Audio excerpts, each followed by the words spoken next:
Want to make your iPhone home screen more useful and unique? Widgets are the perfect way to do it. I'll show you how to add them, customize them, and even stack them. Let's get started. First, long press on a blank area of your home screen until the apps jiggle. Tap the plus sign in the top left corner. A menu of available widgets will appear. Scroll through or use the search bar.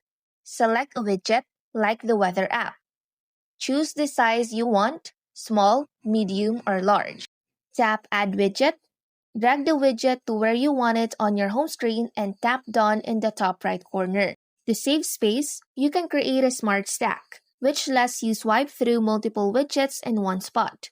Find a widget on your home screen like the one you just added. Drag a second widget, for example the calendar widget, directly on top of the first one. The two widgets will merge into a single stack. Swipe up or down on the stack to see the different widgets. You can also edit and remove widgets. Long press on a widget you have added.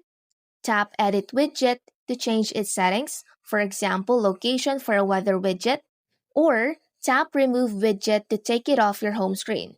That's it. You have successfully added and customized widgets on your iPhone home screen.